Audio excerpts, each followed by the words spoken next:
Pak Dokter. Hai. Ya, ini masalah organisasi ini. Masalah organisasi. Iya.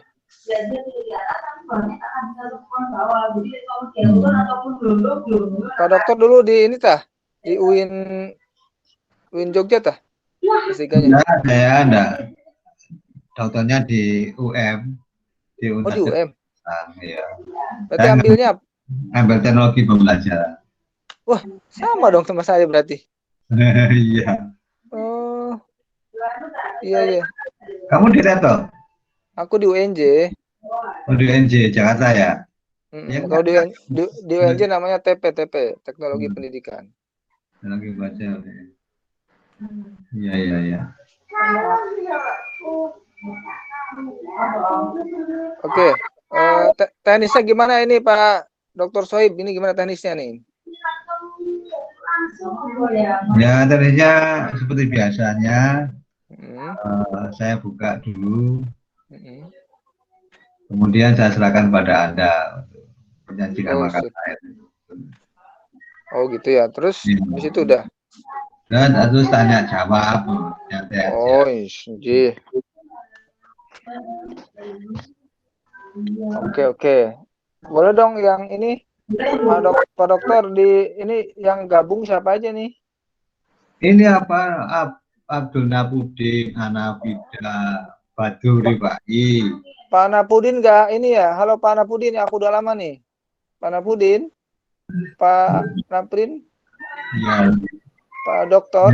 Ya, Muhammad Azwar. Belum ada nggak? Bu Ana ada nggak Bu Ana? Bu Ana ada. Ada. Masih ya. Ini ada Pak Badru ya? Halo Pak Bad. Penting nggak mau suaranya. Nggak ada Pak Badru nih. Reza. Halo, ada. Halo.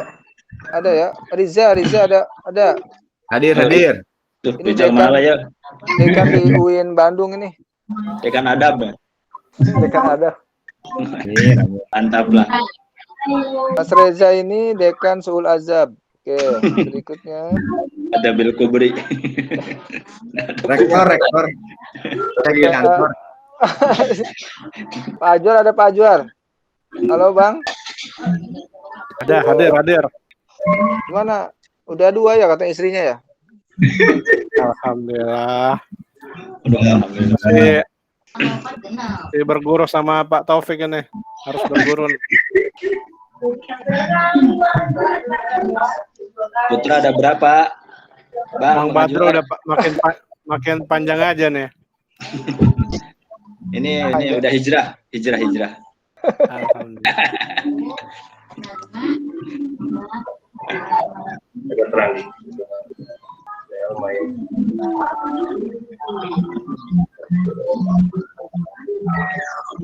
Oke Bang, kita ini aja ya, kita mulai ya Bang. Oke. Teman-teman kita mulai ya. Ini barangkali ini mah sharing-sharing aja. Iya. Ya dimulai ya. Ya dimulai. Bang, boleh deh Bang. Ya.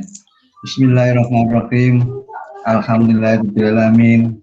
Wassalatu wassalamu ala asyrofil anbiya'i wal mursalin sayyidina Muhammadin wa ala alihi washabihi wa barik wasallim. Wallahu ta'ala bil Qur'anil hakim. Rabbi shrah li sadri wa yassir li amri wahlul 'uqdatam min lisani yafqahu qawli. Amma ba'du. Pertama-tama marilah kita mengucap syukur kepada Allah Subhanahu wa taala.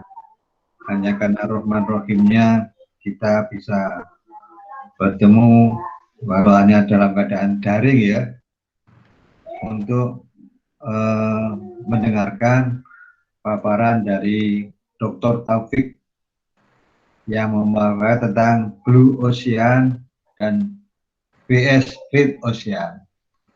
Mudah-mudahan niatan kita yang baik ini mendapat ridho dari Allah Subhanahu wa taala. Amin ya rabbal alamin. Anda kenal dengan Mas Taufik? Ya, sekarang sudah dari dokter ya sekarang. Dokter dari UIN Jakarta. UNJ Bang, Oh, UNJ ya. Oh, UNJ, biasa. Universitas Neraka Jahanam. Satu alma mater sama Pak Jul nih. Zulfikar Aku bener. S1-nya di situ loh, aku S1-nya di UNJ loh. Waduh, betul Pak Napudin juga tuh. Oh, Pak Napudin marah tuh kan. Oke lah, supaya tidak mengulur waktu dan semakin malam, baiklah kita serahkan kepada Dr. Taufik untuk membawakan makalahnya. Kepadanya kami persilakan.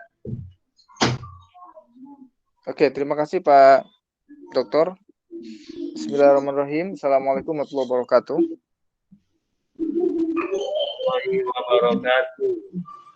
Alhamdulillah wa syukurillah wa nikmatillah wa la hawla wa la quwata illa billah. Asyhadu an la ilaha illallah wa asyhadu anna Muhammadan abduhu wa rasuluh la nabiyya ba'dah. Teman-teman yang saya hormati, ini di sini sudah banyak hadir guru-guru saya juga ini. Ada Pak Ida, Bu Doktor, Loli, dan teman-teman yang lain. Ini bagi saya adalah teman-teman banyak memberi inspirasi dalam proses hidup saya. Puji dan syukur mari kita panjatkan kehadirat Allah Subhanahu wa taala. Alhamdulillah, teman-teman. Mungkin ini sudah lama ya, hampir berapa tahun kita? 5 tahun, 6 tahun ya? 7 tahun ya, Bu Dokter ya? 10 tahun. 10 tahun. Saya lihat banyak perkembangan, Pak Badru jenggotnya tambah. Pak Dokter Sohib sekarang sudah kelihatan sekali, alimnya luar biasa ini. Pak Napudin ini kayaknya udah jadi kiai sekarang, oke? Nah. Salawat serta salam semoga tercurah terlimpah pada junjungan Nabi Muhammad Shallallahu Alaihi Wasallam. Mudah-mudahan kita semua diberikan syafaatnya, dan alhamdulillah hari ini kita dalam keadaan sehat. Banyak sekali teman-teman kita yang sakit. Kemarin saja hampir 1043 orang yang positif. Kita alhamdulillah masih terjaga dan semoga selamat sampai COVID ini dicabut oleh Allah Subhanahu wa taala. Teman-teman yang saya hormati, ini adalah beberapa kegelisahan saya sebetulnya. Salah satu kegelisahannya adalah kenapa Allah Subhanahu wa taala memberikan sebuah cobaan yang tidak kira-kira untuk dunia ini. Nah, ini salah satu jawabannya mungkin. Salah satu inisiatif ini mungkin dengan materi ini kita akan coba petakan cara berpikir kita yang benar yang seperti apa. Jadi hampir 2-3 tahun ini memang saya mendalami sesuatu yang memang agak aneh-aneh. Terakhir saya menyukai sekali bukunya ini, Renal Kasali yang itu Mobilization and Orchestration, itu juga bagus sekali. Nah, ini sebetulnya kalau dirunut dari depan adalah bahwa sebetulnya di dunia ini ada dua belahan yang kemudian di dalam sebuah organisasi itu dia bisa mengambil sikap. Nah, hari ini saya akan bahas tentang bagaimana Blue Ocean Strategy dan Red Ocean Strategy. Sebetulnya bukunya Profesor Kim. Ini bukunya menarik sekali. Saya banyak mengamati, beberapa perubahan juga saya coba di perusahaan saya, dan memang sangat ampuh ini. Buku ini sangat ampuh sekali. Oke. Perusahaan atau bagian dari organisasi apa saja di muka bumi ini akan punah, dan secepatnya akan punah. Apabila salah satunya faktor eksternal, misalnya COVID-19, ini juga akan menghantam kepunahan organisasi, keberlanjutan, dan sebagainya. Pendidikan yang lebih parah sekarang. Perubahan dari gagap teknologi dipaksakan kepada teknologi yang diharuskan. Ini mengharuskan banyak orang tua akhirnya pilihan keadaan lumpuh. Gara-gara memang Blue Ocean Strategy sama Red Ocean Strategy-nya juga nggak nyampe. Nah, kenapa semuanya terancam? Nah, ini pertanyaan saya waktu itu. Kenapa semuanya terancam? Saya dulu berpikir Nokia akan bertahan. Ternyata Nokia dulu lantai juga. Dulu juga kita berpikir banyak sekali taksi-taksi yang offline luar biasa, dia menjadi raja dunia, sekarang juga luluh lantak. Hanya kehadiran Gojek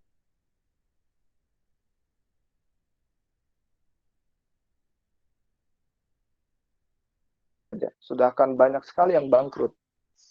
Ini adalah peluang bagi saya. Kalau kampus-kampus bangkrut, lebih senang saya. Kenapa? Karena tadi, mereka tidak memilih jalan, mereka hanya memilih jalan yang biasa-biasa saja. Tidak memilih jalan yang kemudian disebut dengan Profesor Kim mengatakan Blue Ocean Strategy. BOS, Blue Ocean Strategy. Atau strategi Samudra Biru. Begitu juga hidup kita. Kita sering mengambil Red Ocean Strategy. Atau Samudra Merah. Nah, kenapa? Karena kebiasaan kita in the box, selalu dalam kotak. Jadi kajian saya di UNJ salah satunya adalah kita selalu berbicara kotak. Pendidikan kita hanya diarahkan untuk mengikuti negara, standar negara, dia tidak boleh keluar kotak.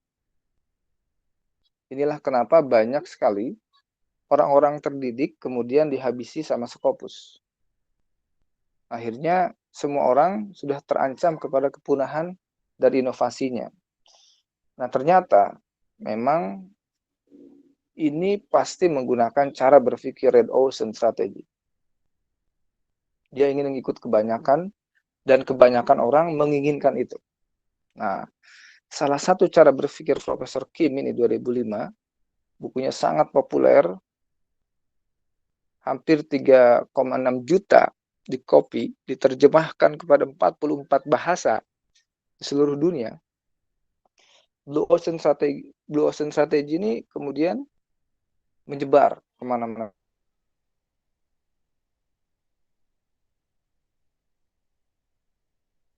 Teori ini untuk melaksanakan sesuatu. Oke. Apa sebetulnya Samudra Biru sama Samudra Merah? Ini penting untuk kita pahami. Samudra Biru dan Samudra Merah sebetulnya hari ini Samudra Merah itu 90% siap-siap kalah. Dan Samudra Biru hanya 90% siap-siap menang. Kenapa? Karena Samudra Merah diartikan sebagai segala sesuatu upaya atau usaha atau jenis organisasi atau apapun bentuknya yang bertarung dengan hal yang sama, cara yang sama, teknik yang sama, dan mereka tidak memiliki diferensiasi, tidak memiliki pembeda apa-apa. Jadi ketika saya mengunjungi banyak sekolah atau kampus, pertanyaan saya yang pertama, apa bedanya kampus A dengan yang lainnya? Nah, ternyata banyak juga yang bisa jawab. Sudah bisa dipastikan Red Ocean Strategy alirannya. Jadi mazhabnya sudah kelihatan. Nah, dalam kaidah dunia itu ada 3 hal. Pertama, kalau memang kita punya keunggulan, maka dia akan menang. Kalau tidak unggul, maka yang penting berbeda, juga akan menang. Kalau tidak berbeda, dia harus istiqomah atau konsisten. Itu level ketiga juga akan menang. Kalau tidak bisa juga, maka sudah dipastikan dia adalah Samudra Merah dan dia akan luluh lantah dan juga akan hancur berikutnya. Banyak sekali organisasi-organisasi yang muncul. Misalnya, saya mengamati banyak misalnya yang saya amati di perpustakaan misalnya. Itu juga sama, mengikuti Samudra Merah. Padahal sebetulnya Samudra Biru sudah dibuat banyak hal. Pertarungan informasi yang begitu sengit mengharuskan kita akan membuat Samudra Biru.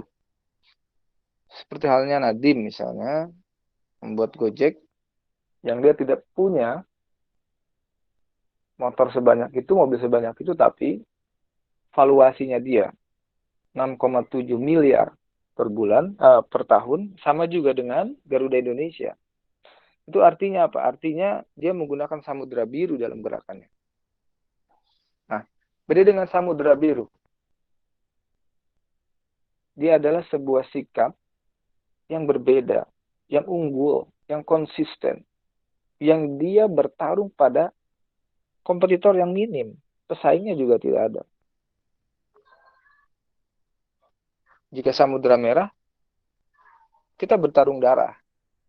Jadi saya analogikan misalnya, kalau ada 10 orang yang jual mie ayam, kemudian kita juga sama jual mie ayam ke 11, maka sebetulnya pertanyaannya adalah, kita masuk pada samudera merah.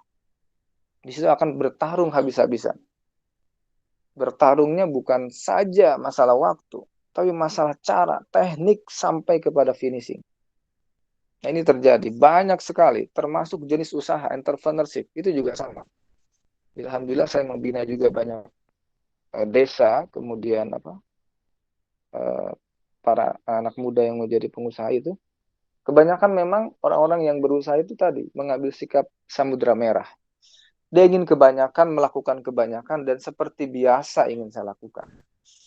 Inilah yang dikatakan dengan siap-siap menghadapi kehancuran dan kepunahan.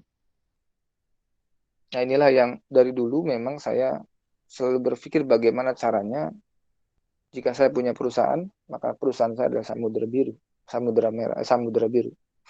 Jika saya punya sekolah, saya akan membangun sekolah samudera biru. Jika saya punya kurikulum, maka kurikulum saya punya khas, yaitu samudera biru. Jika saya punya apapun, maka saya lebih mengambil alih pada samudera biru.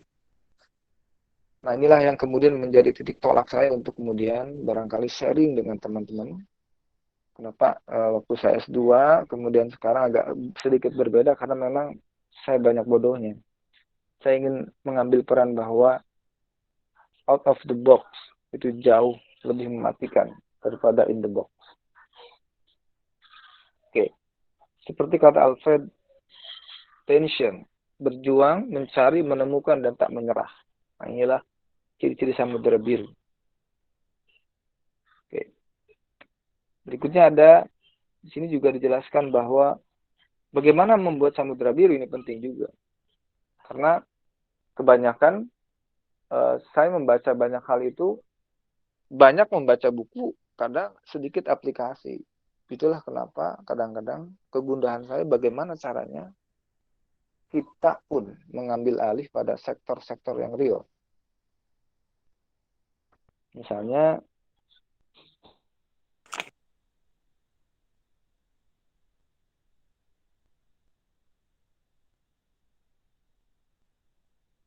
saya buat unik, kemudian samudera biru. Oke. Ini saya contohkan di 6 jalur untuk membuka garis depan di nilai-nilai baru atau samudera biru. Yang pertama dari jalur 1 adalah industri alternatif. Kebanyakan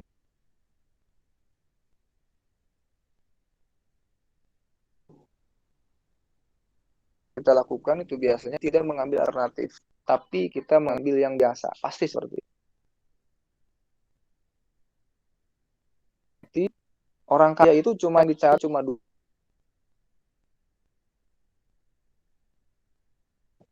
Bagaimana mengefektifkan waktu, bagaimana mengefisienkan waktu.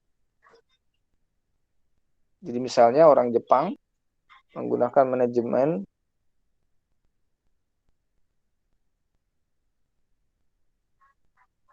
sehingga dia bisa mengefektifkan bagaimana pabrik kemudian memproduksi dengan cepat waktunya, tapi penghasilan sangat besar. Sebetulnya permainan cuma 2, efektif, efisien. Industri alternatif atau cara alternatif ini kadang dibunuh dari mulai kecil. Sekolah-sekolah kita mengajarkan untuk membunuh karakter berpikir. Nah, jalur kedua yaitu adalah kelompok strategis. Jadi kadang di organisasi itu tidak membuat kelompok strategis, atau orang-orang yang dibina secara strategis kita tidak bisa mengembangkan organisasi itu, baik organisasi perusahaan, organisasi sekolah, kampus, perpustakaan, dan sebagainya. Banyak sekali kelompok-kelompok kita adalah kelompok yang hanya mendengar, hanya melakukan, tapi tidak membangun kelompok strategis. Nah, jalur ketiga juga nih, bagaimana jalur kelompok pembeli atau market, ini juga tidak dikelompokkan. Padahal sebetulnya segala sesuatu yang berkaitan dengan market itu biasanya ada hitungannya.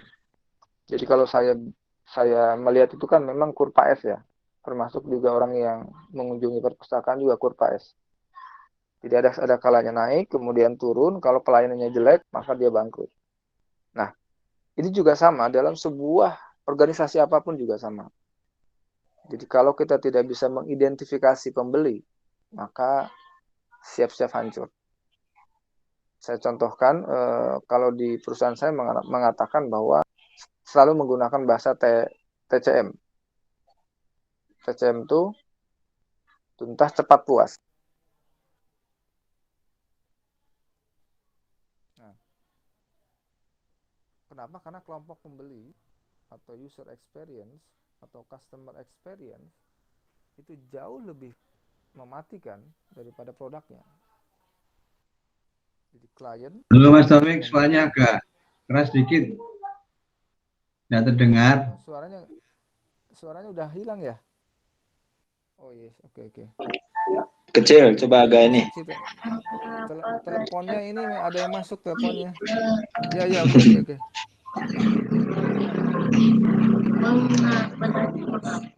Mengapa gajah melihat gajah Kecil ya? yang Oke, suaranya gede nggak sekarang? Ya, gede udah. Oh, gede lagi. Oke.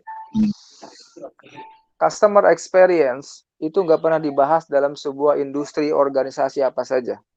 Customer experience. Yang sering dibahas adalah bagaimana orang meminjam buku, tapi bagaimana perilaku mereka jarang dibahas. Sama seperti bisnis. Kita selalu suka dengan produknya, tapi tidak pernah membahas mana yang sangat puas, mana yang tidak puas. Makanya diakreditasi 9 kriteria. Indikator kepuasan menjadi salah satu nilai kunci untuk keberhasilan. Karena apa? Karena manajemen berbasis customer experience. Sekolah kita, kampus kita mengandung unsur yang tidak menuju ke sana. Nah, padahal sebetulnya kita ada karena customer yang memberi kepuasan. Nah, ini juga sebagai nilai baru, budaya baru. Ini budaya biru namanya. Nah, kebanyakan memang tidak mengambil hak itu. Jalur keempat adalah penawaran. Kebanyakan dari kita menawarkan sesuatu yang penting saya nawarin, juga sama. Makanya penawaran memang harus eksekutif. Saya contohkan misalnya, kalau kita menawarkan hanya biasa saja, cover biasa, kemudian isinya juga biasa, maka salah satu yang paling lemah dalam hidup saya waktu itu adalah marketing. Buku yang bagus di marketing adalah Tung Dasen Moringin. Marketing Revolution itu bagus sekali. Salah satu cara, kata Tung Dasen, itu harus menggunakan garansi. Kenapa sih teman-teman tuh nggak mau ke perpustakaan? Karena nggak ada garansinya. Nah, karena apa? Karena dia tidak akan puas. Nah, sama seperti tadi. Ini artinya apa? Bagaimana memberikan penawaran yang sangat kuat. Seluruh produk saya menggunakan garansi 100% uang kembali. Garansi jika tidak puas, uang balikin lagi. Garansi, nah ini juga sama, salah satu samudra biru dalam gerakan. Tidak dilakukan juga dalam banyak organisasi. Nah, jalur kelima adalah orientasi emosional fungsional. Kebanyakan customer, orang-orang kita jadikan sebagai budak pembelian. Sebagai orang yang dia tidak bisa berpikir kembali. Padahal sebetulnya dia adalah orientasi emosional. Dia adalah sahabat kita. Mereka ada, pasti kita baru ada. Gitu. Jadi misalnya sekolah ya, guru sehebat apapun kalau nggak ada muridnya juga dia mengajar bangku. mengajar kursi ya. Nah, ini artinya apa? Customer adalah kita harus masukkan orientasi emosional. Dia adalah saudara kita. Jadi kalau seandainya produk kita jelek, gagal, buku kita kemudian nggak bagus dan sebagainya, maka bayangkan saudara kita, orientasi kita emosional harusnya. Bayangkan kalau kita jadi dia. Nah, ini tidak pernah juga terjadi di sistem yang ada karena banyak orang mengambil samudera merah. Padahal harusnya ke samudera biru. Jalur keenam adalah membentuk tren luar yang seiring waktu. Tren luar itu maksudnya begini. Kadang-kadang dalam sebuah organisasi tidak pandai memanfaatkan momentum. Nah, momentum COVID-19 misalnya. Ini momentumnya bagi kita untuk bergerak menjadi pengusaha. Momentumnya untuk kita bergerak karena yang lain tumbang. Nah, salahnya kebanyakan menurut saya kita mengikuti tren yang sama. Maka tren yang sama adalah kita akan dibuat sebagai orang yang sama. Nah, kita tidak dibuat pada orang yang baru, tren luar yang baru. Nah, inilah kemudian kesempatan di jalur biru itu tidak pernah didapat.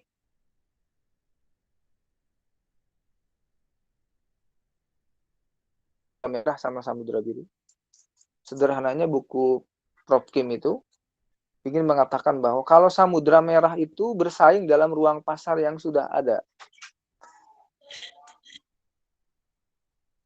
Persaingannya adalah kita sudah tahu dan kita juga sama produknya, marketingnya sama, tekniknya sama. Nah, ini sering terjadi. Beda halnya dengan samudera biru. Bahkan dia menciptakan ruang pasar sendiri. Makanya pembicaraan dalam banyak hal, misalnya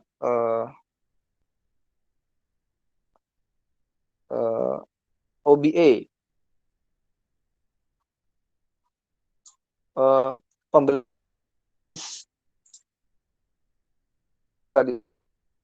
itu, dia bagaimana menciptakan outcome.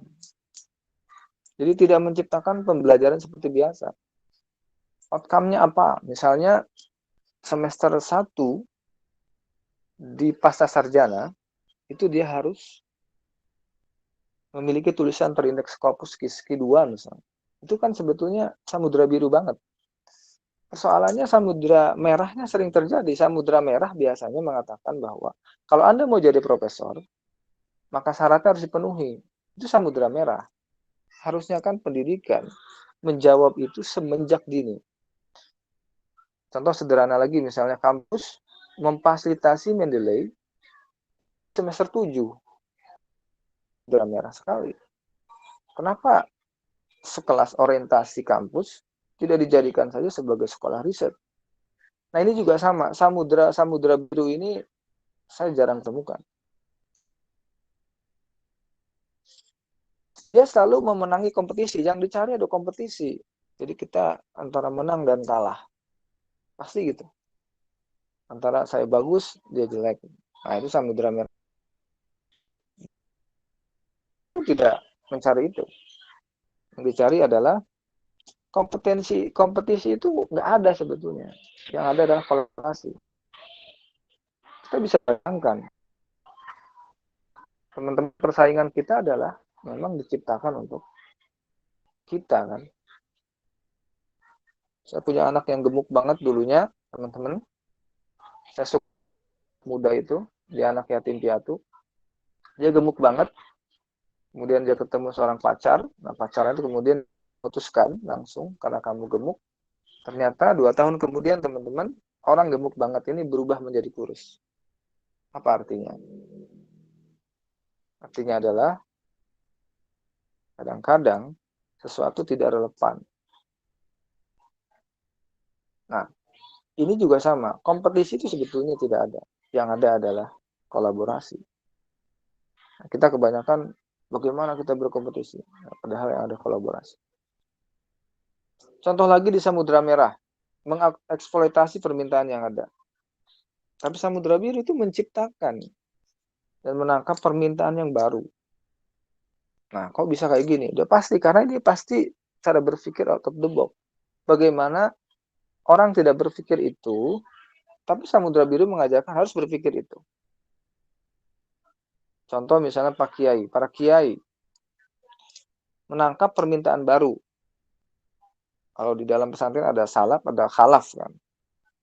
Ini dua-duanya sebetulnya bagaimana dia menangkap permintaan pasar yang baru. Coba bayangkan teman-teman. Saya ketemu di situ sebuah pesantren Nahdliyin berubah menjadi pesantren yang juga memahami perilaku pasar. Ada AC-nya, tapi harus hafal kitab kuning dan sebagainya. Itu berarti kan dia bisa menangkap pasar. Pasti dia menggunakan Samudra Biru. Kemudian memilih antara nilai biaya, kalau di dalam Samudra Merah, itu biasanya yang dicari adalah bagaimana nilai biayanya. Nah, kalau di Samudra Biru bukan. Dia bukan berindikasi kepada keuntungan. Buat apa? Kalau yang hanya dicari keuntungan atau uang semata, nggak mungkin langgeng. Tapi bagaimana mendobrak pertukaran nilai biaya itu. Contohnya, ketika dulu Apple menggunakan semua orang chargernya itu warna hitam, kabelnya. Apple berubah saja, dia berubah menjadi warna putih. Itu kan aneh, tapi menjadi menarik. Yang kita sering cari adalah biasanya yang bata merah, bata hitam di antara ribuan bata merah. Kenapa? Karena ribuan bata merah tidak terlihat kalau ada bata hitam satu. Nah, itu artinya apa? Bata hitam bisa merubah sistem nilai dan biaya. Semua yang 3.000 bata merah itu bisa tidak terlihat. Padahal bisa saja itu kebaikan semua, tapi yang kita lihat hanya kesalahan. Nah, artinya apa? Samudra Biru bisa merubah nilai dan budaya. Saya menarik sekali ketika membahas tentang marketing langit. Ini juga menarik. Jadi bagaimana menaklukkan sesuatu sebetulnya sederhana di situ. Ketika kita datang, di situ kemudian dicarilah musolanya. Mana musolanya? Kemudian dia berhenti sebentar, kemudian dia ambil wudhu, kemudian dia sholat hajat. Dia bilang di situ, ya Allah, aku ingin tempat ini takluk pada atas kehendak-Mu. Ternyata langsung deal aja. Nah, itu artinya apa? Memang dia cara-caranya bagaimana menerapkan nilai-nilai yang baru. Oke, saya percepat teman-teman jadi biar tidak terlalu bosan juga. Intinya sih gini aja deh. Intinya gini. Bagaimana langkah pergeseran Samudra Biru? Bagaimana kita memulainya? Nah, ini saya akan coba masukkan ke tanah aksi ya. Bagaimana memulainya? Pertama, mulailah dengan memilih tempat yang tepat untuk memulai membangun tim Samudra Biru yang tepat. Kenapa? Karena memulai itu harus punya tim. Nggak bisa kalau kita sendirian. Yang kedua adalah pahami di mana kita sekarang. Jadi kebanyakan tidak realistis. Nah, bagaimana keadaan sekarang tuh yang sedetail mungkin. Saya contohkan misalnya, saya ingin menyelesaikan desa. Itu saya harus punya yang detail tentang desa. Berapa sih pohon mangga? Berapa buah sih pohon belimbing? Berapa jumlah rumah? Berapa jumlah rumah sewa? Karena memastikan angka ini adalah memastikan sebuah langkah berikutnya. Nah, kebanyakan kita tidak paham juga posisi kita di mana.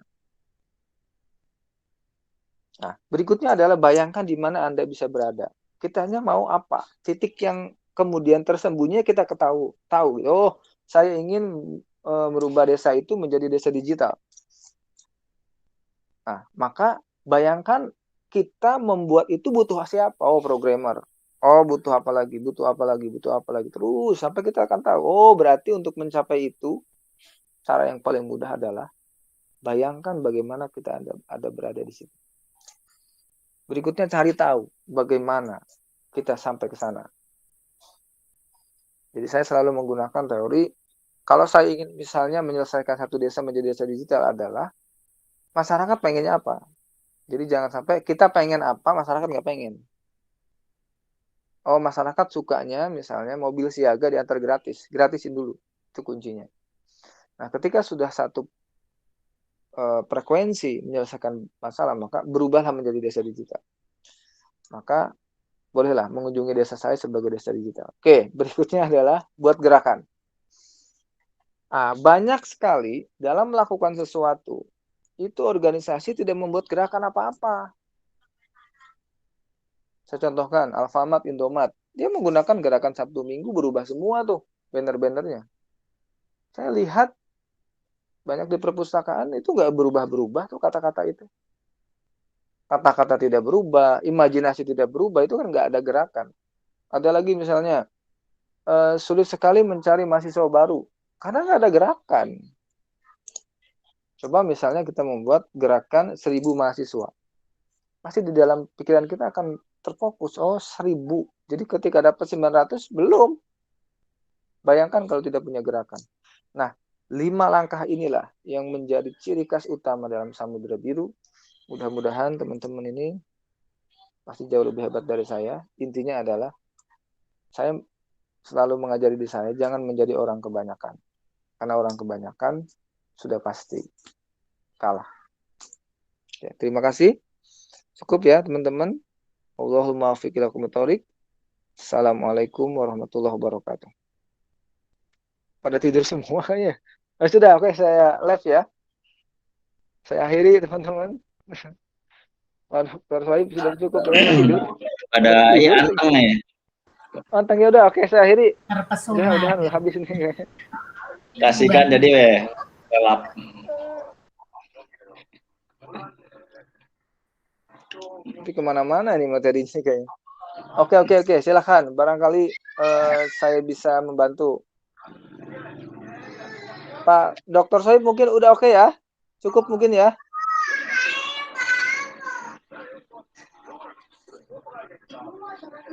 Halo, teman-teman, bagaimana ini? Cukup berarti ya? Oke. Kan pengatur acara Pak Dr. Sohib di lagi. Mbak Loli ada tuh. Mbak Loli, enggak. Ini Bu Yuni nih, gimana Bu Yuni nih? Mana Bu Yuni mana nih? Mic-nya Pak. Oh, mic-nya. Pak Sohib, mic-nya Yo. Pak. Ya. Sekarang kita lakukan dengan santai ya, sangat santai. Ya. Ji. Siapa yang mau bertanya tentang yang disampaikan oleh Mas Taufik tadi? Ayo, siapa? Tidak ada Nggak tanya. ada kayaknya.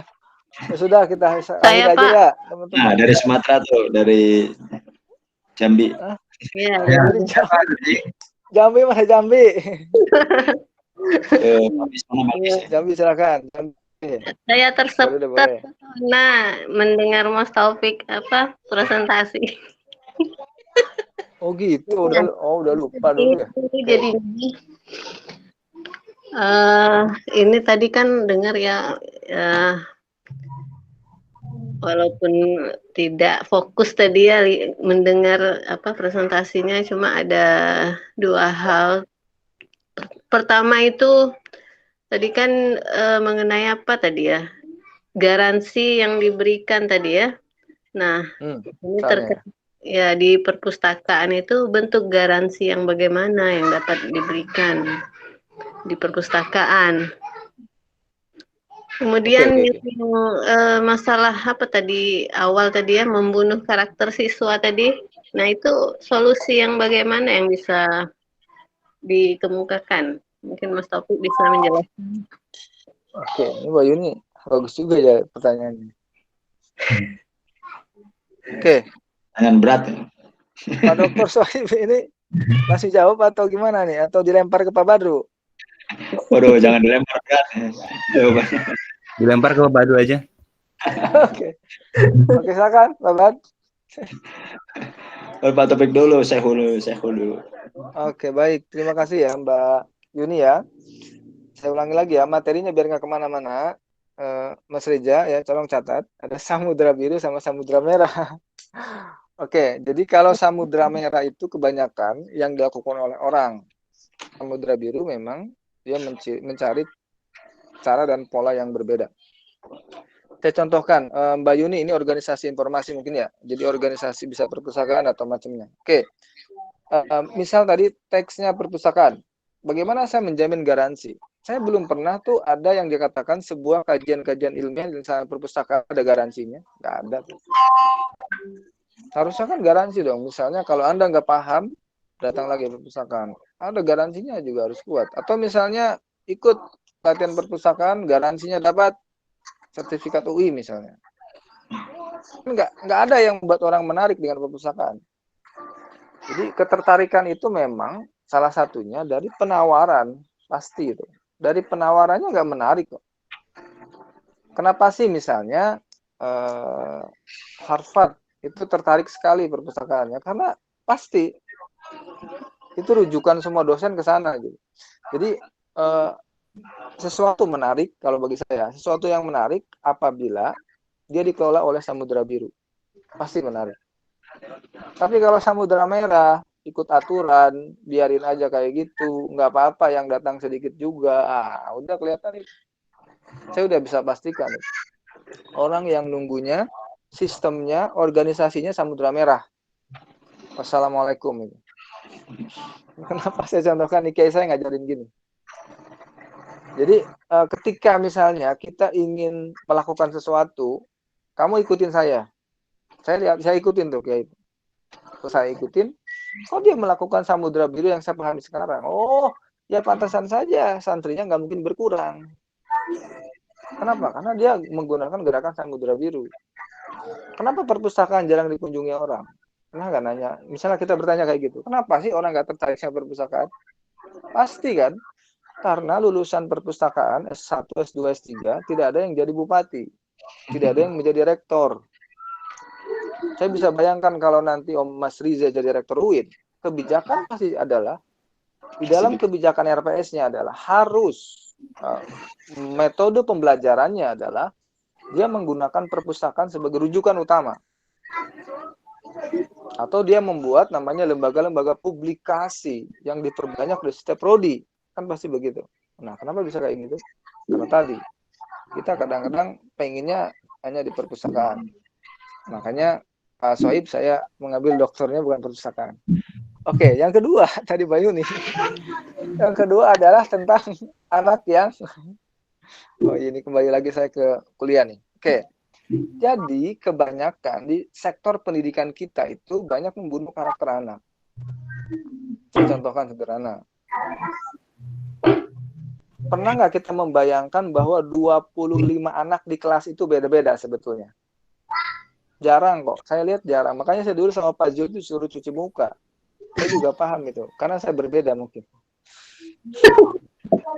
Ya. Tapi Mas Riza itu baru-baru cuci muka karena jago bahasa Inggrisnya dia. Makanya nilainya A, C, C, C gitu kan. Atau Pak Sohib itu A semua. Ada C. Pak Barlu kan C gitu kan. Oke. Nah, apa maksudnya? Sekarang saya tanya. Adakah teman-teman kita yang dulu juara 1 di sekolah sebagian besar berhasil atau tidak? Nah, pasti jawabannya adalah ketika mereka pintar, mereka akan merasa bangga. Dan mereka pasti akan masuk kepada zona merah namanya. Nah, apa itu zona merah? Namanya fixed mindset. Jadi orang yang senang dipuji, orang yang senang dilulukan, mati sudah. Kalau dalam zona merah itu udah, itu mati. Tapi kalau orang zona biru, enggak dia. Enggak apa-apa, dikritik aja. Kritik, caci maki. Maka orang ini siapa? Anak-anak yang setiap hari dia jualan gorengan ke sekolahnya. Dicaci maki sama anak-anak yang lain. Tapi ingat, 25 tahun kemudian, dia adalah profesor termuda di Indonesia. Itu kenapa? Karena dia mengambil Samudra Biru pasti. Caranya, tekniknya, dan sebagainya dia menggunakan Samudra Biru. Nah, Mbak Yuni, karakter yang dibunuh di waktu sekolah banyak. Karakter di dalam dan di luar. Di dalam, sama gurunya juga sama. Contoh misalnya, ketika dia dibedakan dengan yang lain. Bayangkan teman-teman yang dibedakan sama yang lain, dia hanya menyukai yang pintar. Pernah dengar ya, guru-guru yang menyukai yang pintar, itu sudah membunuh karakter.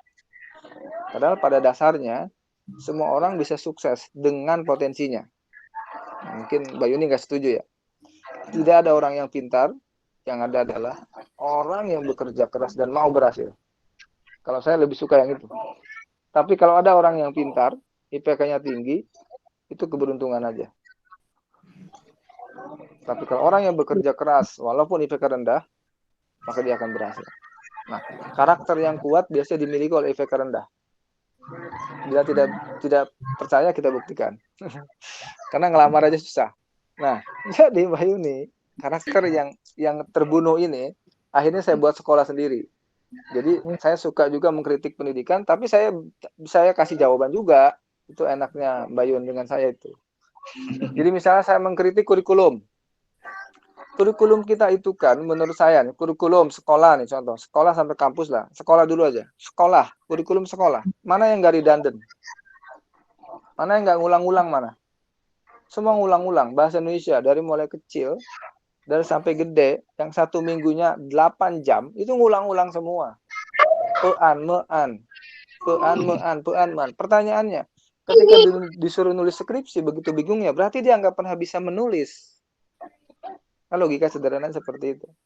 Maka saya tarik bahasa Indonesia itu, saya pecah bahasa Indonesia itu, bukan itu tujuannya. Bagaimana anak-anak itu dikasih 2 lembar kertas, Anda menulis sekarang. Tapi membaca dulu di perpustakaan. Setelah selesai, dia nggak bisa, Bu, saya baru cuma 1 paragraf. Oke, besok kasih kertas putih lagi, suruh nulis lagi.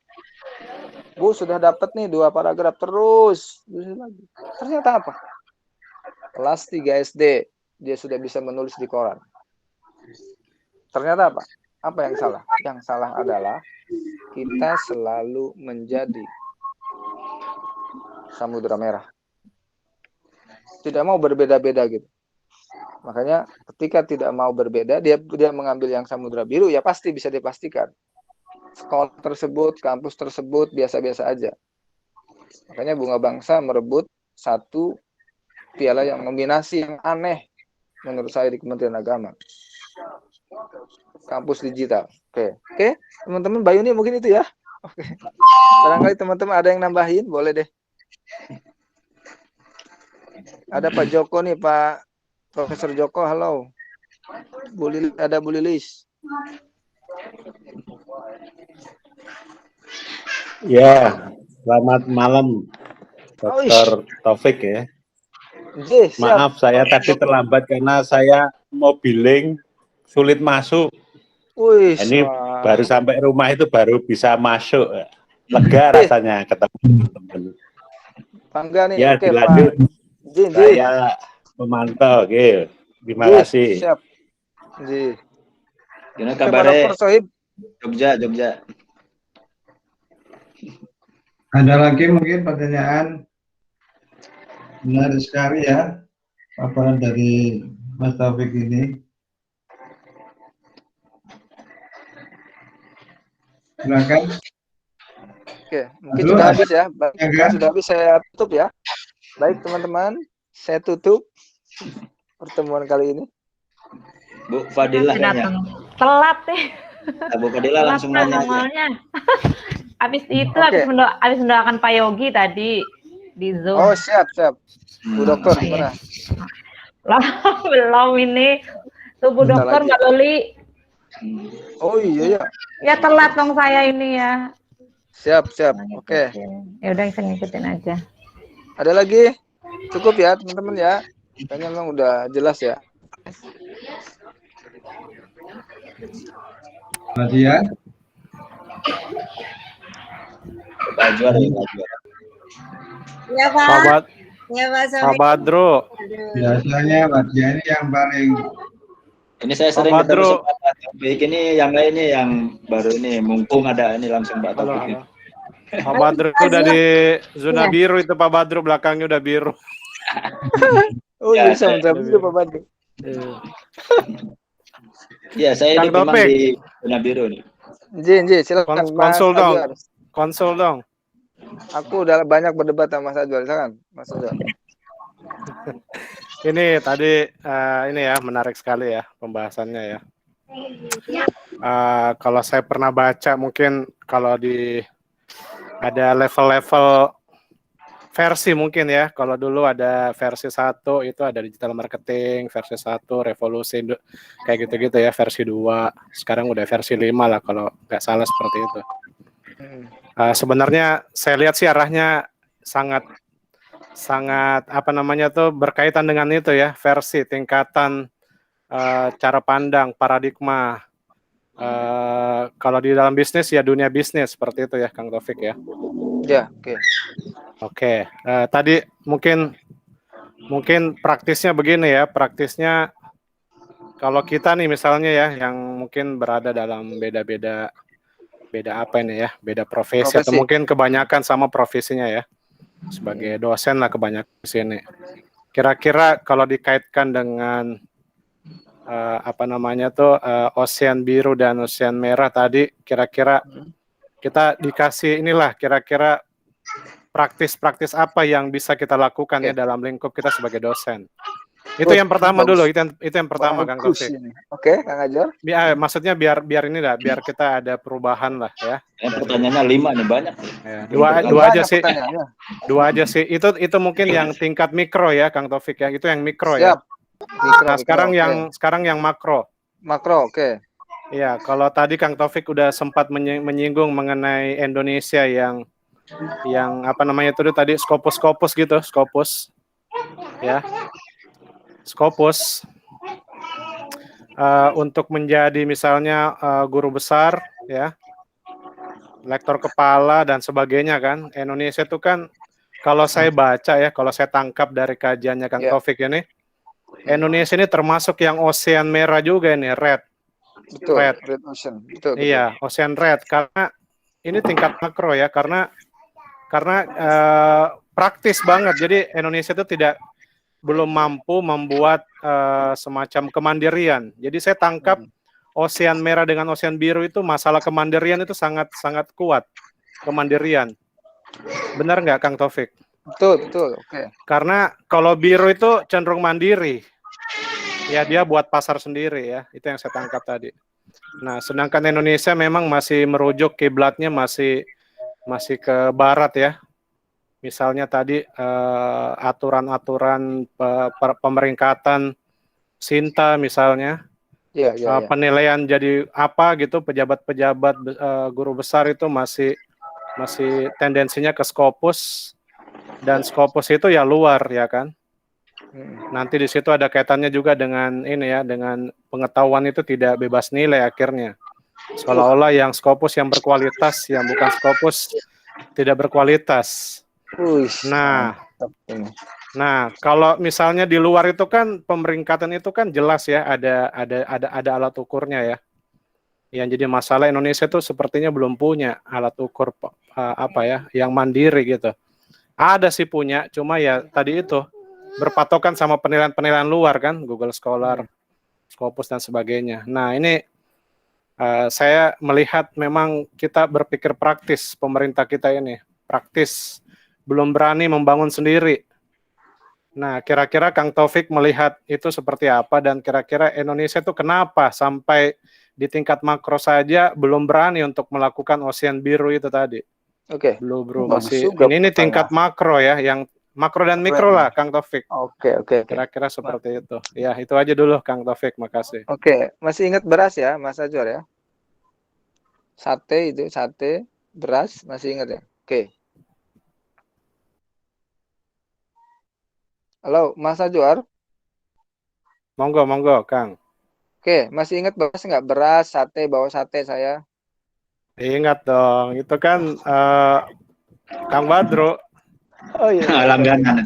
Langganan, kalau hari Senin itu Mas Pak Ajwar itu harus hadir. Baik, Mas Ajwar, saya coba jawab ya. Baik, teman-teman. Oke, saya coba jawab. Ini bagus juga pertanyaannya. Jika kita berkarir atau berprofesi, misalnya khususnya sebagai dosen, apa yang akan kita ambil? Nah, kebanyakan orientasinya adalah mengarah kepada profit oriented. Jadi bukan ke makna kan. kebanyakan pada profit oriented. Sayangnya lagi, profesi guru besar direbut langsung oleh UIN Bandung. Guru besar kadang-kadang tidak menyentuh perguruan tinggi swasta. Ini kan sebetulnya ada yang salah misalnya. Jadi seolah-olah bahwa kampus-kampus negeri itu kampus bonafit.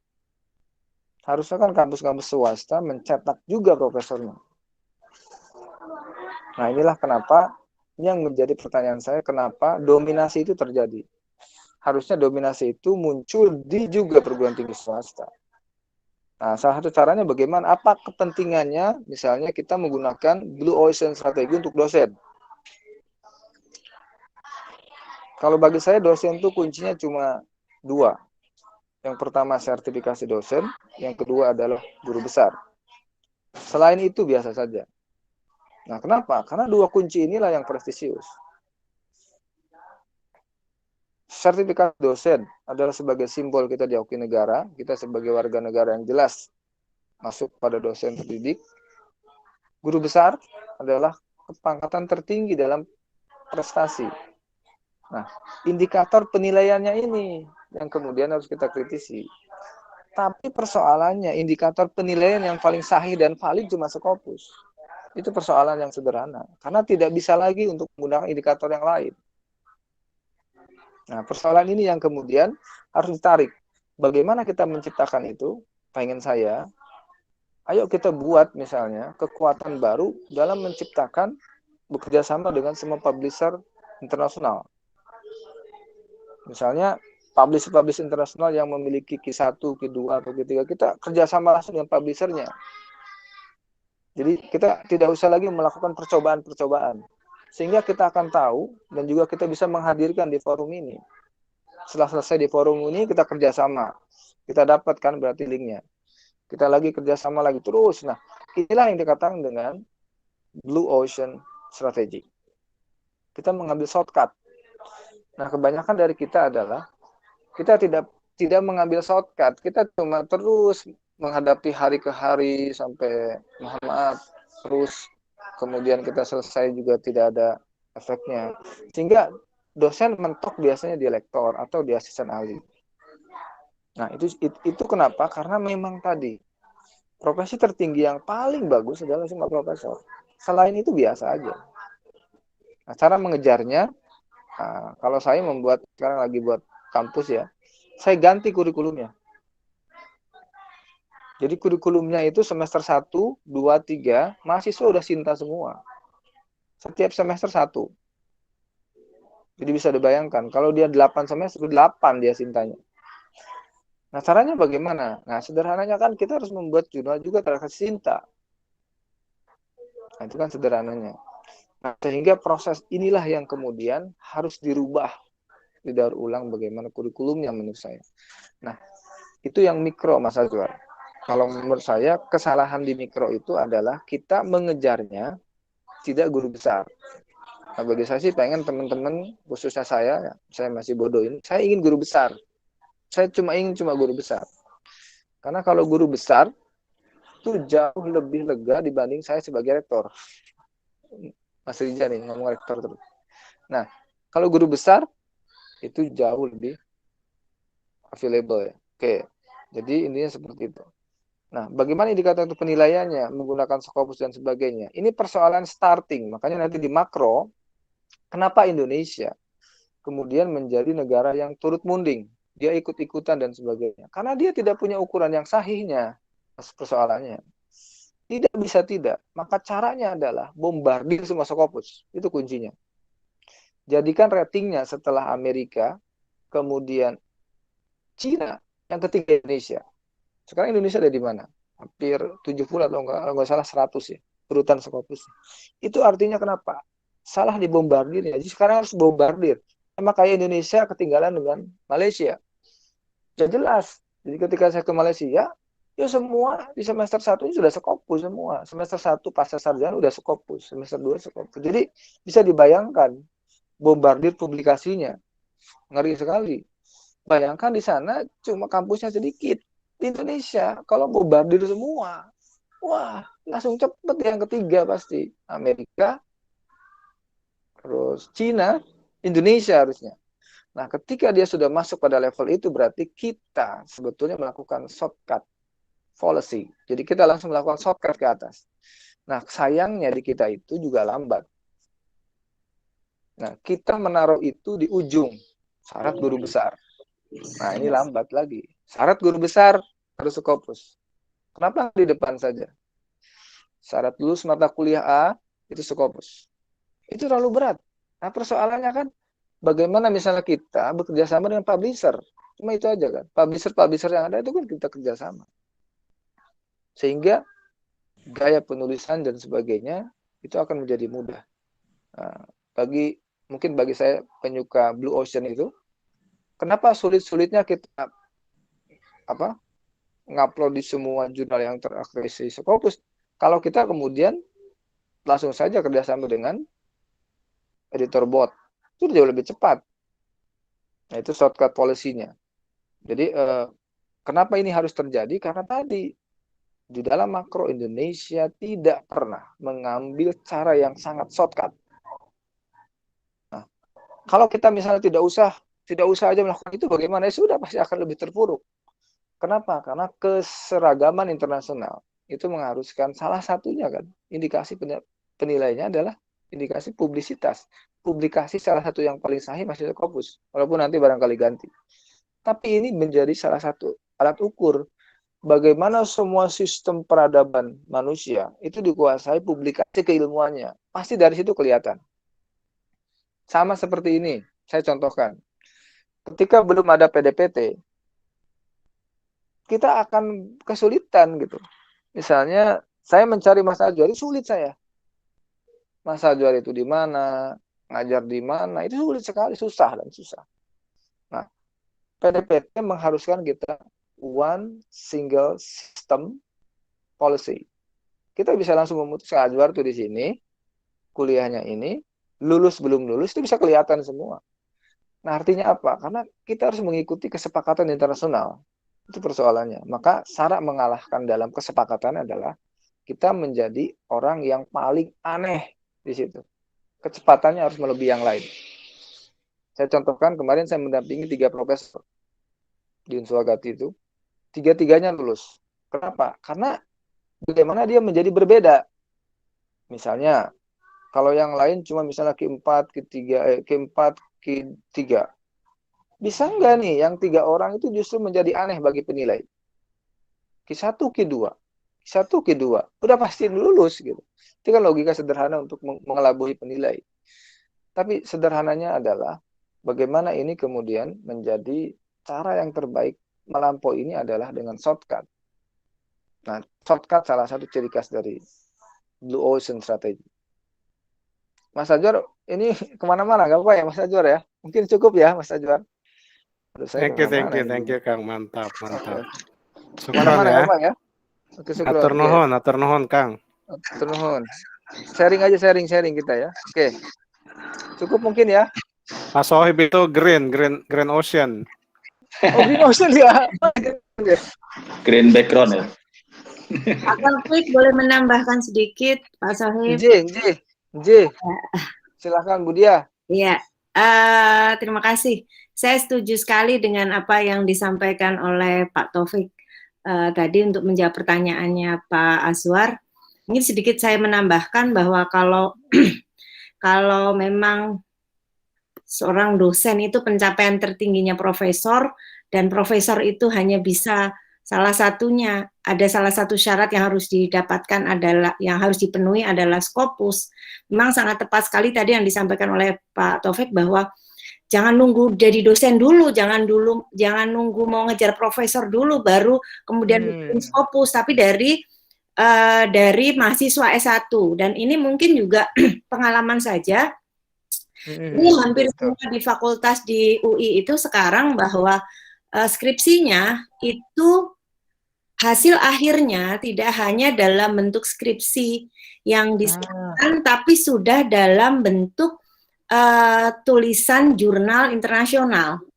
Nah, jadi itu ada stimulusnya adalah bahwa dosen pembimbingnya itu diberi Jadi ada sebuah yang diberikan oleh kampus bahwa nanti selain membimbing untuk skripsi, tesis, disertasi, mereka juga harus mengarahkan mahasiswanya untuk Scopus itu tidak hanya di jurnal tapi juga di conference internasional. Jadi pada saat penelitian itu sudah langsung dibawa ke ini nanti kamu mau masuk ke conference internasional atau mau ke jurnal internasional. Dan nanti pada saat mereka belum selesai skripsi pun nanti mahasiswanya akan dibimbing oleh dosennya menulis bersama, mahasiswanya jadi penulis pertama, dosen pembimbing dosen kedua, nanti bisa maju itu untuk conference itu bisa yang presentasi dua-duanya dosen dan mahasiswanya atau hanya mahasiswanya.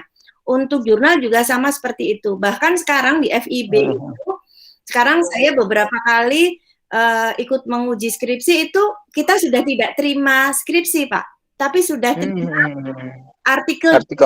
Iya, dalam bentuk artikel jurnal. Jadi kita bacanya ya cuma satu artikel itu aja, tapi nanti dikembangkan pada saat ujian skripsi. Jadi kita baca itu udah nggak baca satu bundel skripsi, tapi kita hanya membaca satu artikel jurnal yang nanti akan dikirimkan ke jurnal internasional atau bahkan sudah dikirimkan.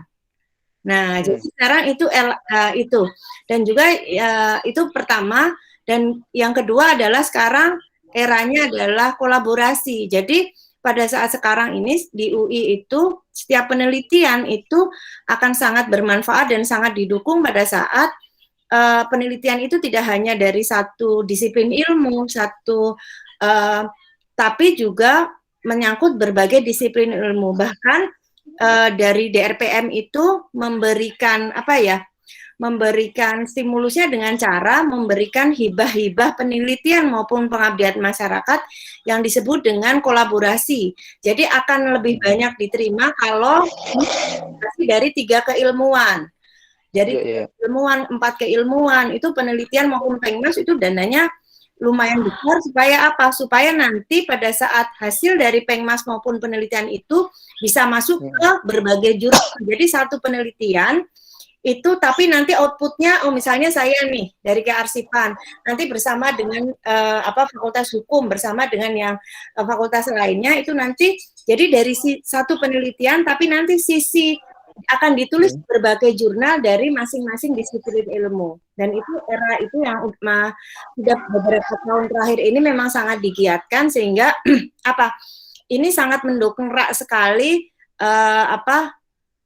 output dari pengajar maupun mahasiswa, terutama untuk dia bisa menghasilkan karya tulis di jurnal internasional, terutama di Scopus. Karena apa? Bagaimanapun juga ini aturan ya, kok hanya Scopus sih dan sebagainya. Tapi kita anggap bahwa ini sebagai sebagai tantangan buat kita. Ya sudah tadi seperti yang disampaikan oleh Pak Taufik bahwa ya gimana caranya gimana caranya kita bisa kolaborasi, bahkan sampai misalnya bagaimana kita bisa membuat jurnal kita itu kita lebih banyak itu, jadi selain kolaborasi di dalam negeri juga di luar.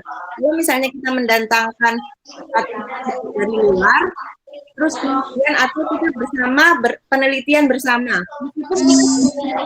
tulis ke 5 tapi nama kita masuk di situ.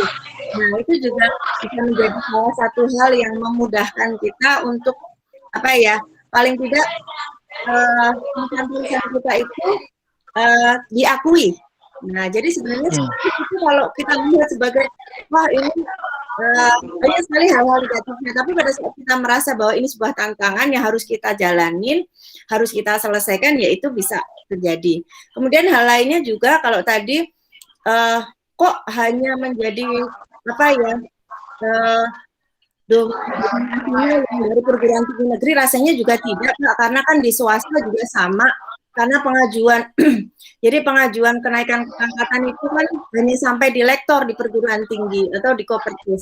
Nanti begitu sampai ini kan juga sama saja, terutama kalau misalnya di lektor kepala dan di naik di jenjang profesor itu kan didikti sama semuanya. Dan juga sekarang proses itu juga lebih transparan dan lebih kalau saya lihat sih sudah lebih terlihat beberapa kali. Kemudian juga kalau teman-teman dari, mungkin ini pengalaman ya, karena saya kalaupun mengajar itu juga karena masuknya di terapan, sekarang sudah mulai, jadi banyak profesor itu sudah mulai profesor ilmu terapan. Jadi profesor terapan itu dalam artian bahwa penelitian-penelitian yang dihasilkan, Pengmas yang menghasilkan itu sifatnya terapan, gak harus keilmuan yang luar biasa. Mungkin kalau saya memang dari awal sudah terapan, jadi kalaupun kita mau ini, yang penting kita konsistensi. Kita mau ngambil yang di mana, keilmuan atau terapan. Kalau misalnya memang kita dari awal terapan, penelitian-penelitian kita terapan, konsisten di situ, insya Allah juga bisa cepat. Dan sudah beberapa profesor yang lahir di Indonesia itu dari profesor terapan. Banyak ya, yang dari Poltek, dari vokasi itu ya sudah mulai banyak, dan juga memang sangat terbuka sekali. Dan memang benar-benar bahwa ini kembali ke diri kita sendiri. Kalau ada yang bilang dari lektor ke lektor kepala luar biasa lama, ada kok yang cepat juga gitu. Jadi memang kembali ke diri kita bahwa menganggap bahwa ini sebuah tantangan atau ini sebuah aturannya kaku sekali dan sebagainya. Tapi toh banyak yang bisa kok gitu, dan banyak yang dengan cara-cara tertentu yang dengan trik-trik tertentu yang bisa akhirnya bisa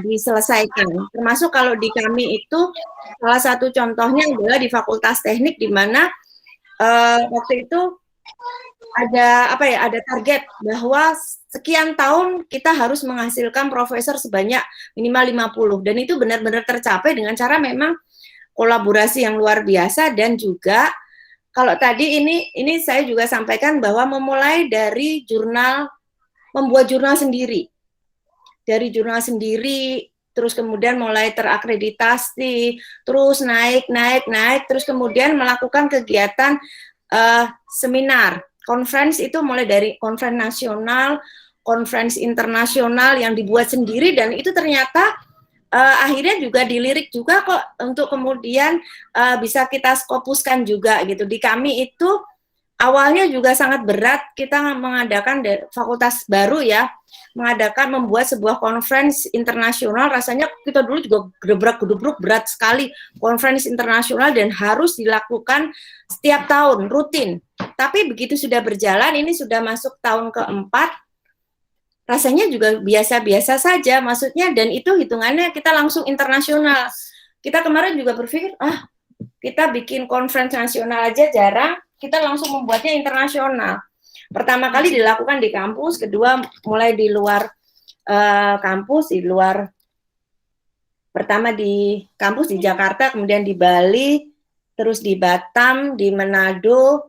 Nah, dan itu sudah berlangsung, dan akhirnya mulai dilirik dari teman-teman pengajar-pengajar dari luar negeri, dari Malaysia, dari negara-negara tetangga mulai ikut, mulai kolaborasi penelitiannya dan sebagainya.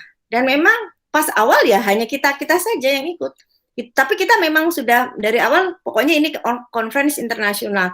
Dan kemudian ditargetkan bahwa hasilnya adalah kita harus menghasilkan tulisan-tulisan yang nanti bisa tembus ke internasional dan Scopus. Dan memang akhirnya juga dari awal pada saat kita membuat tulisan dan sebagainya butuh pendampingan dan sebagainya, kerja keras sampai ke tulisan misalnya dalam bentuk bahasa Inggris, kadang kan memang agak sulit untuk kemudian kita bahasanya untuk bisa diterima dan sebagainya.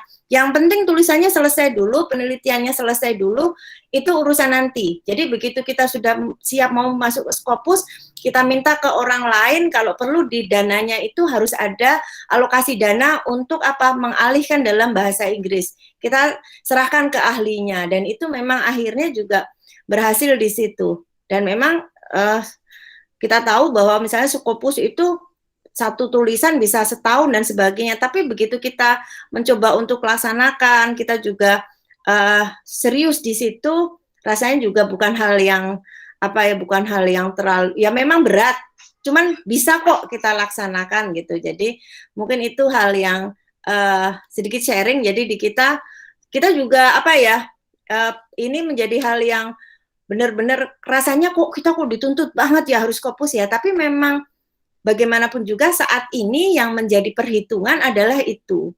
Dan benar sekali bahwa kalau kita jadi dosen ya mau nggak mau kita harus berpikir kapan kita jadi profesor gitu. Kalau nggak profesor, kalau profesor berarti harus jadi doktor dulu lah. Kita harus berpikir ke sana. Nah mungkin ini teman-teman, bagi teman-teman yang sudah ngajar dan sudah doktor, stepnya tinggal sedikit lagi. Ya nanti tinggal lektor kepala, udah langsung tinggal profesor. Tapi paling tidak bahwa ini bukan hal yang ini sesuatu kalau kita berpikir bahwa wah ini sangat berat dan sebagainya, enggak. Tinggal kita bagaimana berpikir bahwa ini sebuah tantangan dan kita pasti bisa. Itu saja mungkin sedikit sharing di kita bagaimana memang ini menjadi tuntutan kita, tapi pada saat kita merasa bahwa ini sebagai tantangan bagi kita, ya insya Allah kita mampu. Seperti tadi bahwa memang nggak usah nunggu nanti, wah ntar dulu lah lektor kepala dulu baru mikir, yang dari awal saja. Dan tadi benar dari mulai mahasiswa mau lulus pun kalau perlu sudah dikenalkan dulu dengan tulisan di jurnal, bagaimana bahasa jurnal dan sebagainya. Jadi sekarang kalau di UI ANA itu tidak hanya sekedar mengupload, kalau dulu kan kita hanya mengupload skripsi, tesis, disertasi, sekarang juga mengupload dalam bentuk tulisan jurnal. Mungkin kalau teman-teman mengecek di UI ANA sekarang juga seperti itu. Jadi sudah dalam bentuk tulisan jurnal. Supaya apa? Supaya baru dari S1 pun sudah lebih mengenal itu. Bagaimanapun juga mau jadi dosen atau tidak jadi dosen, harus tetap mengenal itu dan harus terbiasa dengan tulisan itu. Baik, mungkin itu saja sedikit sharing dari saya. Luar biasa, ya. Jurusan di UI sudah membuka untuk Scopus ya. Dibawa ke Scopus ya. Ya, mulai dirintis ke situ, Pak, ya. Iya. Perlu dicontoh itu. Kalau di kami di UIN baru mulai sih. Kalau skripsi harus dalam bentuk artikel juga. Jadi memang mengujinya sudah mulai berarah ke itu ya. Luar biasa itu. Tapi belum sebagus UI, mungkin harus Scopus. Kalau kita belum, masih jurnal milik kita sendiri yang masih dalam proses, sama topik sama akreditasi. Tapi masalahnya dalam penelitian sekarang kan kita harus turnitin nih. Ya, kadang-kadang mahasiswa juga dan pembimbing juga terjebak dalam penelitian yang harus sekian persen gitu kan. Menunggu seperti itu. Mungkin itu tantangan buat perpus untuk menyediakan layanan itu. Nah, kalau di UIN kita bukan perpus tapi di prodi yang memang menyediakan penelitian. Sehingga kita lama gitu kadang-kadang ya. Memang betul kata Mas Taufik, itu terjebak dengan administrasi ya, atau aturan seperti itu. Oke. Siapa mau berbagi lagi? Sharing? Halo? Semangat mendengarnya, jadi gimana ngomong?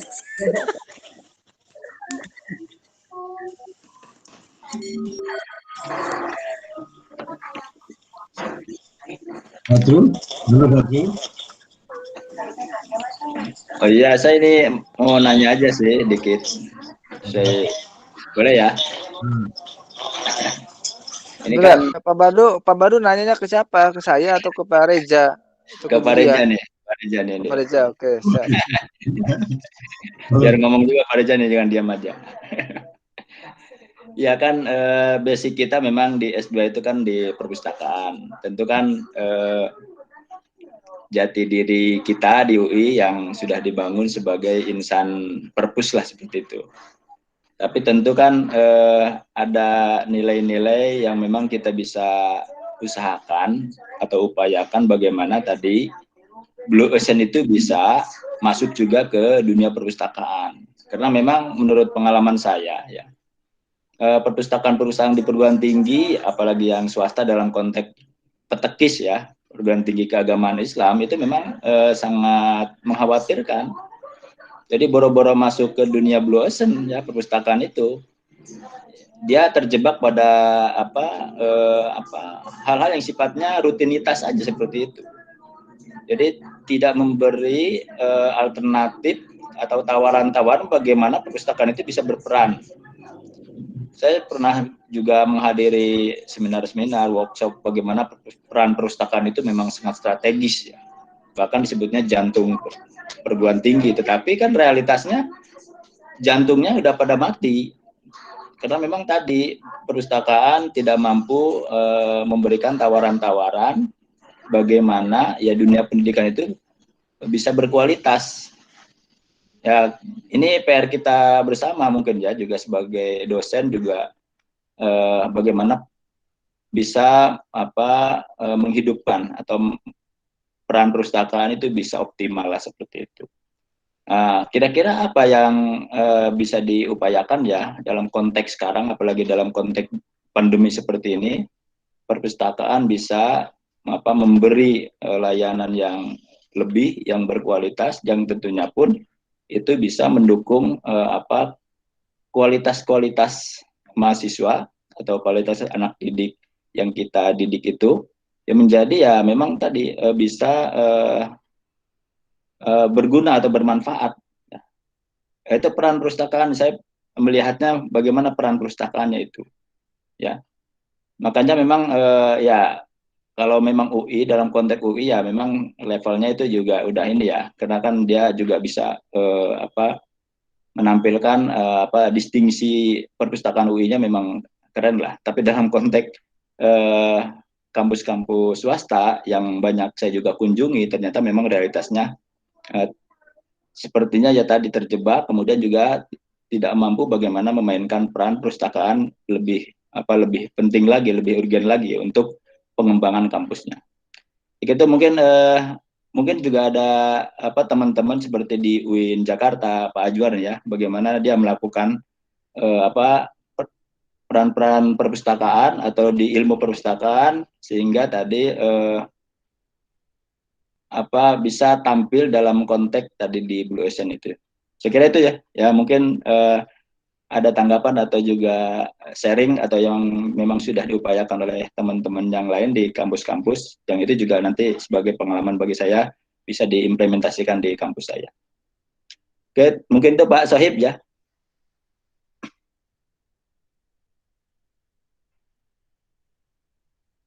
Mikrofonnya Pak Sohib belum dibuka. Pak Sohib. Ya, bagaimana teman-teman? Apakah ada tanggapan dari mungkin Pak Badro, saya bukan menjawab ya, bukan ya. Ya, mungkin sharing, silakan. Bukan menjawab, tapi cuma memperjelas aja ya, memperjelas. Mungkin teman-teman nanti bisa jawab. Kasusnya Pak Badro itu boro-boro mungkin Blue Ocean ya. Ya, yang Red Ocean saja belum menyentuh. Iya, itu juga belum. Gitu. Jadi boro-boro Blue, Red-nya aja belum. Mungkin begitu maksudnya Pak Badro ya. Ya, pengalaman mungkin gimana nih? Ya, silakan Pak Taufik, Kang. Yang lainnya. Jadi Red Ocean aja belum, Kang Taufik. Itu kumaha? Gimana solusinya? Ini Profesor Fokus nih, silakan. Oke, baik. Terima kasih Mas Ajwar. Pak Badru, ini menarik menurut saya. Jadi memang Blue Ocean juga mengarah pada cara berpikir manusia atau individunya. Makanya tadi saya minta Pak Badru secepatnya jadi rektor. Atau Mas Ajwar juga bisa mengambil sebuah kebijakan. Karena di perguruan tinggi swasta, RKAT-nya tidak ada anggaran yang lebih buat perpustakaan, publikasi ilmiah. Itu nggak ada di perguruan tinggi swasta. Karena bisa dipastikan di dalam pikiran dari pimpinannya bahwa dia tidak ada kepentingan untuk membesarkan itu kan. Jadi maksud saya teman-teman barangkali di perpustakaan atau saya selalu menggoda bagaimana perpustakaan itu menjadi cantik, gitu. Menjadi kebijakan yang superstar. Makanya misalnya contohnya saya sedang mendekati bupati untuk membuat the green bangunan perpustakaan termewah ada di Cirebon misalnya. Itu kan berarti kebijakan ranahnya. Ranahnya kan power. Nah, maka sesuatu yang bisa membuat power itu kuat, menurut saya kita harus keluar dari zona itu. Saya ingin lihat Pak Sohib profesor doktor dan dia memang jadi rektor di Universitas Malang gitu. itu kan berarti dia udah keluar dalam habitatnya, kemudian dia besarkan perpustakaan secara maksimal. Nah, bayangkan bagi yang swasta, bagi kami yang swasta, kami harus mengambil shortcut itu, mengambil kebijakan, atau kami harus menjadi orang pemangku kebijakan, nggak bisa nggak. Makanya tadi walaupun bagaimana, red-nya aja tidak bisa, kata Mas Ajwar tadi ya, betul, karena kan di pimpinannya sendiri tidak ada dalam pikirannya bagaimana membesarkan perpustakaan. Logika sederhananya, kalau di pikirannya tidak ada, mana mungkin ada aksinya? Tidak mungkin. Tapi bayangkan jika misalnya Pak Badru rektornya, pertama kali kebijakannya adalah, saya ingin kampus saya pembedanya adalah perpustakaan yang berbasis Kutubus Sofro, kitab-kitab kuningnya terbanyak di Indonesia. Ah, kan tidak lain tuh. Aneh kan? Siapa rektornya? Pak Badru. Mahasiswanya siapa? Mas Ajwar misalnya. Nah, jadi itu kan jadi lain. Nah, saya suka dengan Blue Ocean itu, saya diajarkan bagaimana walaupun kita dalam keadaan sempit atau swasta lah seperti itu, tapi kita harus bisa mengambil sebuah kebijakan yang sempit itu menjadi shortcut policy. Kita harus bermain juga di publik, kita bermain juga di kebijakan. Karena kalau tidak bermain kebijakan tidak mungkin. Saya bisa pastikan kalau hanya pegawai tidak bisa mengambil kebijakan. Makanya yang saya sukai adalah orang yang biasa, misalnya dia melakukan kegiatan-kegiatan non formal dengan rektor. Saya suka Mas Azwar kemudian makan malam dengan rektorat, itu menarik. Karena Mas Azwar pasti menyentuhkan tentang bagaimana perpustakaan supaya hebat. Nah, perguruan tinggi swasta sudah saatnya dikuasai oleh orang-orang perpustakaan. Tidak ada lagi jawabannya. Nah, perguruan tinggi negeri juga apalagi. Karena dia menjadi sebagai lokomotifnya. Nah, jadi usul saya, Pak Badru bikin kampus sendiri, atau Pak Badru ambil kebijakannya, Pak Badru jadi rektornya. Kalau tidak, ganggu kebijakannya. Kalau tidak, ganggu kebijakannya. Nah, cara mengganggu kebijakan itu biasa dilakukan oleh asesor. Jadi akreditasi adalah cara menempeleng para pimpinan di kampus. Nah, cara yang paling mudah bagi negara adalah menggunakan akreditasi. Cara menempelengnya. Berapa jumlah pustakawan? Ya. Berapa jumlah yang... Nah, itu cara menempelengnya sederhana sebetulnya. Tapi sebetulnya bukan itu. Dia hendak mengatakan bahwa kampus Anda tidak layak untuk mencetak yang hebat karena perpustakaannya jelek. Cuman dia nggak berbicara seperti itu karena asesornya bukan pustakawan. Nah, tapi item-itemnya itu sudah mengarah ke pustakawan semua. Nah, saya contohkan yang lebih brutal di dalam akreditasi misalnya. Mahasiswa harus punya haki. Mahasiswa harus dia menulis jurnal. Mahasiswa ada yang jurnal internasional, jurnal. Mahasiswa dibedakan. Di situ ada namanya prestasi akademik, prestasi non akademik. Lulusannya kerja di internasional, kerja di nasional, kerja di nasional tapi tidak berizin. Nah, sekarang sudah lebih rigid lagi. Itu artinya apa? Cara pemerintah menempeleng bagaimana kualitas lulusannya bagus. Nah, bagaimana cara sederhananya? Saya ingin Mas Misroni ini menjadi rektor. Itu aja. Amin, amin. Saya ingin Pak Azwar juga sama. Kalau tidak jadi rektor-rektor, bikin sendiri kampusnya. Oke, baik. Ini terlalu keras. Ini saya juga ini. Mudah nih rekan-rekan di sini juga jadi asesor ya. Karena juga pengalaman akreditasi, asesor itu juga kurang begitu keras menempeleng kampus-kampus kaitan dengan perpustakaan. Teman-teman doakan saya sedang daftar asesor. Amin. Salah satu caranya adalah cara menyentuh sebuah kebijakan, kita harus masuk dalam kebijakan. Nggak bisa kan? Walaupun bagaimana kita bisa menggerutu di bawah. Tidak bisa, karena kita nggak memegang kebijakan. Nah, cara memegang kebijakan adalah ambil posisi-posisi strategis. Saya ingin Budiah jadi rektor UI. Pengen sekali. Nanti saya silaturahmi ke situ. Budiah, saya pengen sekali. Gitu. Kan jadi enak. Nah, kenapa bisa ini menjadi cara berpikirnya? Karena ini cara berpikir Blue Ocean. Blue Ocean itu nggak yang biasa-biasa. Kalau yang biasa-biasa, misalnya saya diberi kebijakan mengelola perpustakaan, saya jadi kepala perpustakaan, saya bekerja sama dengan perpustakaan lain, biasa-biasa aja menurut saya. Itu biasa. Tapi bagaimana misalnya perpustakaan, dia bekerja samanya langsung dengan Harvard, Nah, itu yang nggak biasa menurut saya. Perguruan tinggi swasta yang baru, PTKIS bekerja sama dengan Oxford. Nah, itu kan aneh tuh. Nah, itu yang aneh. Aneh-aneh ini pasti dia Blue Ocean. Mas Azwar ini katanya perguruan tinggi swasta itu boro-boro Blue Ocean. Red Ocean aja nggak bisa. Nah, salah satu caranya adalah Madinatul Ilmi gimana? Madinatul Ilmi bongkar cara berpikirnya adalah cara berpikir Blue Ocean. Saya suka seperti itu. Jadi teman-teman doakan juga. Saya sedang menyusun dari mulai sederhana sampai ke atas. Nah, tahun ini saya kampus 2 saya bikin. Kenapa? Karena saya penasaran dengan perpustakaan. Jadi saya buat kelas di dalam sekolah itu ada kelas khusus di dalamnya itu ada namanya literasi pustaka tapi masuk di dalam kelas. Jadi di kelas tuh ada buku-buku favorit, ada buku-buku inspiratif gitu. Sehingga si anak ini dia mencintai bukunya. Nah, semua rujukan guru itu merujuk ke situ dengan saya. Jadi salah satu caranya kan literasi yang paling lemah. Maka itu saya uji coba. Makanya saya mengambil S3-nya pendidikan. Kenapa? Salah satu yang tidak pernah mati adalah pendidikan. Nah, jadi teman-teman doakan. Saya barangkali salah satu orang yang mengambil Blue Ocean dalam hidup ini. Agak susah, Pak Ban. Saya juga pusing juga ya.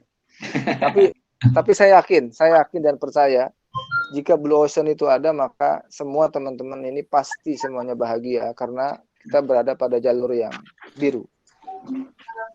Ya, mungkin itu teman-teman. Yes.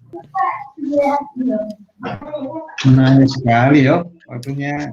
Ini Pak Reza nih, saya pingin ini ya, pengalaman Pak Reza. Ini mungkin ini calon dekan nih, Adam nih, silakan nih.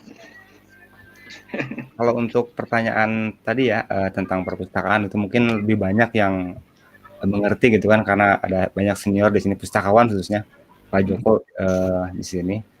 Pengalaman saya karena memang saya kebanyakan ngajarnya di sastra Inggris gitu ya, dan ketika lulus CPNS kemarin itu saya pindah prodi ke SPI karena belum ada prodinya, dan tahun kemarin saya dipercaya oleh Pak Dekan gitu ya untuk membuat bikin proposalnya, coba desain kurikulumnya, terus bikin profil lulusannya gitu kan, seperti itu. Itu pun sebenarnya tidak terlalu tidak terlalu original dari saya gitu kan, karena memang banyak bantuan dari UIN Kalijaga, UIN Jogja gitu kan, karena kita kiblatnya ke sana. Dan itu sih sebenarnya rencana kami gitu ya di UIN Bandung gitu untuk mengadakan prodi perpustakaan dan sains informasi kan, karena memang nomenklaturnya sudah berbeda gitu kan, sudah tidak jadi ilmu perpustakaan lagi. Namun karena ada beberapa hal gitu ya, jadi kita itu tetap ditunda dan akan dibarengkan dengan prodi lain yang juga mulai disiapkan gitu kan, termasuk psikologi dan bahasa Indonesia gitu, S2 psikologi. Dan saya ingin nanya juga ke Budiah ya, untuk tentang wacana pembukaan S3 prodi perpustakaan dan sains informasi di UI gitu kan, kapan gitu terlaksananya, karena memang untuk kita harus ngambil S3 itu kan yang linear ya, harus untuk jadi profesor itu, guru besar itu, dan yang terdekat itu kan di Malaysia gitu kan, di Malaysia. Saya juga agak pikir-pikir gitu, apakah ke Malaysia ataupun ke Australia gitu kan, itu pun kalau UIN Jogja ada aja. UIN Jogja ada, UIN Jogja. UIN Jogja sudah ada. UGM belum ada. UIN Jogja. UIN Jogja. Ya nanti jawab ke Budiah. Gimana Budiah wacananya untuk yang program doktornya gitu?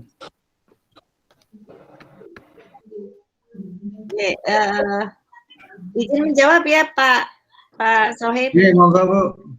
Pak Riza, kalau untuk S3-nya memang masih dalam tahap persiapan karena jumlah doktornya yang belum mencukupi, karena memang di